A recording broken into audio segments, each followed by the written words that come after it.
So guys, this video in particular is for Bola Tinubu and Justice James Omotosho ahead of the 18th of July judgment. I'm going to review to you what Wole Soyinka told Bola Tinubu that enough is enough. I'm going to show in proper context what he said about the illegal detention that Nnamdi is actually facing before the DSS dungeon, and his extraordinary rendition, what he said about this same extraordinary rendition that is causing a lot of troubles, and what he equally said about the Biafra agitation and what Nnamdi has been saying.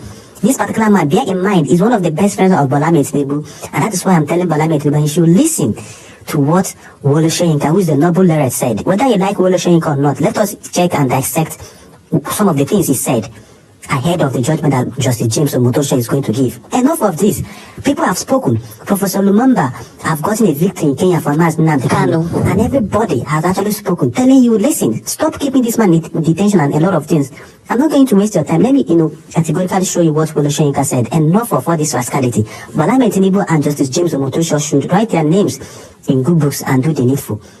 Let me show you what Wole Soyinka said about his arrest, his detention, and his agitation for secession.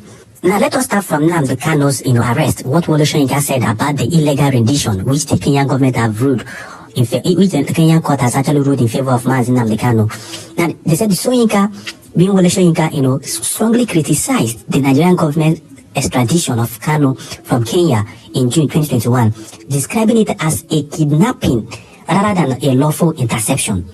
I said, even the blind, sorry, I'm going to go on with what Soyinka said. Even the blind knows that what the Nigerian government did was a blatant kidnapping of an individual which broke international laws.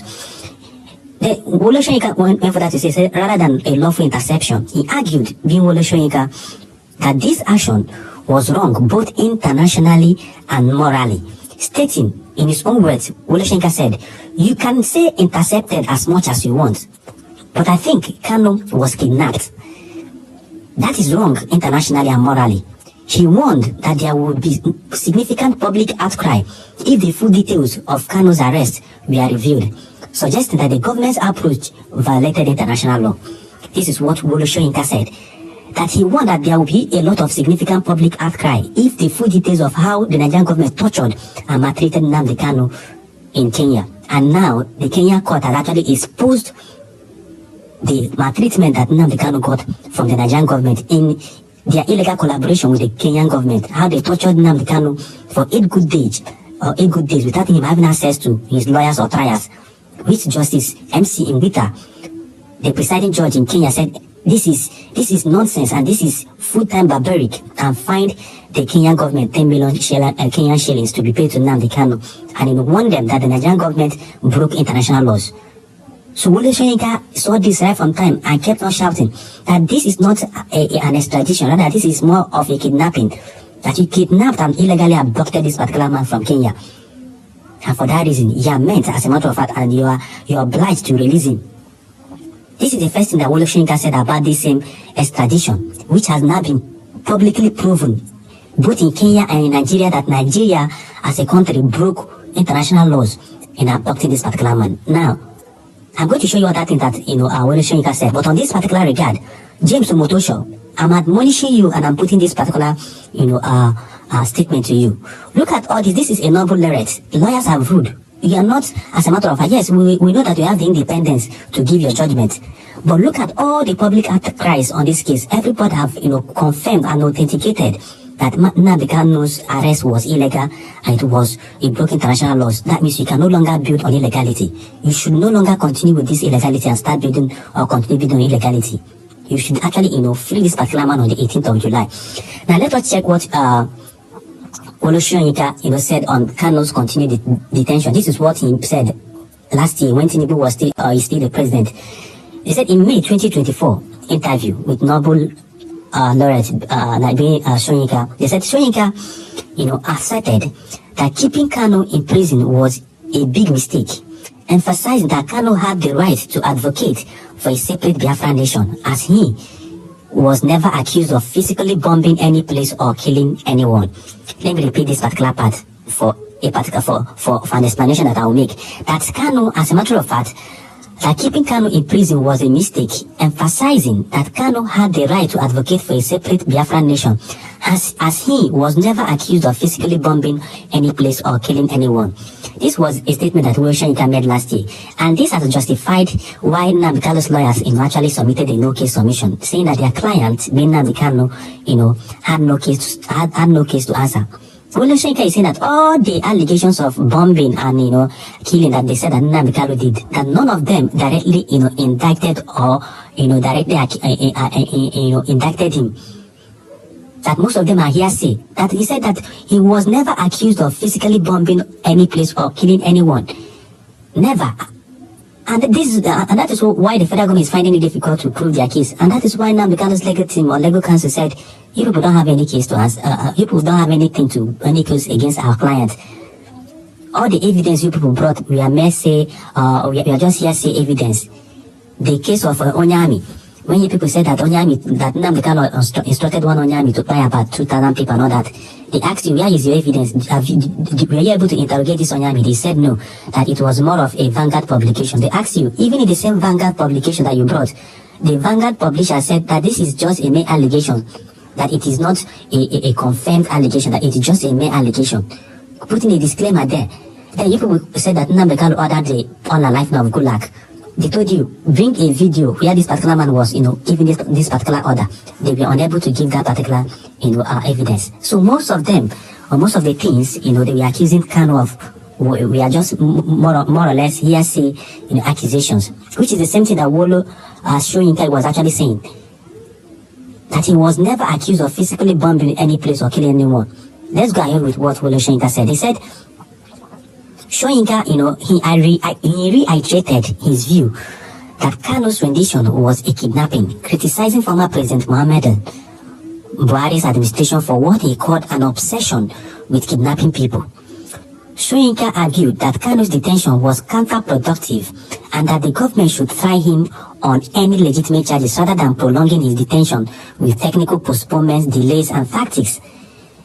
Enough of the litigation and, technical detention and postponements, which is why Nnamdi Kanu was angry with Justice Binta Yanko, that you are being used by the federal government every single time you are postponing this case. You are postponing this case. Whenever it gets to the point you give a reasonable judgment, the federal government will actually influence you, postpone it, and this is what has been going on. Nnamdi Kanu said enough is enough. I'm not going to continue with this charge. Recuse yourself from this particular position, which was what made Justice Binta Yanko to be forced to recuse herself before James Omotosho took over. So Wole Soyinka said enough of all this postponement and technical prolonging of this particular case, because the Nigerian government do not have any single crime to directly indict this man with. So what they did is just to keep him in detention unnecessarily by prolonging the case or adjourning the case unnecessarily. So Wole Soyinka pointed these things out. He's a noble laureate, whether you like him or not, but in this particular situation and stance, he spoke through to power. So James Omotosho, yes, you've tried by telling both parties when you took over this case that you don't want this case to be prolonged, that already Nnamdi Kanu has been in detention for long, that he gave the federal government ultimatum to make sure that within 6 days that they must have presented all their witnesses. So kudos to him in that particular regard. But he needs to do more, because when I say he needs to do more means there is no case for this particular man to answer. Every single person I've told you release him because of his illegal rendition to the country, and people who have been unable to prove any case, not even one single case against him. Now let's go ahead to see what Wole Soyinka said about Nnamdi Kanu's agitation for secession and self-determination. He said Soyinka, as you can see on the screen, has consistently linked Kanu's agitation to the broader Biafran cause, referencing his own controversial statement during the Nigerian Civil War that you cannot defeat Biafra. He clarified that this referred to the enduring spirit of a people determined to preserve their identity, not just military outcomes. He placed Kanu within this context, noting that Kanu represents a younger generation carrying forward a sense of historical grievance and a determination to avoid past mistakes. What Wole Soyinka was trying to say here in summary is that he cannot kill an ideology. He can't. The only way to solve some ideological issues of secession and co is to find a roundtable discussion. First of all, whenever this thing starts, And this was what the federal government was supposed to do. When this agitation started, you could have said, okay, what is the problem?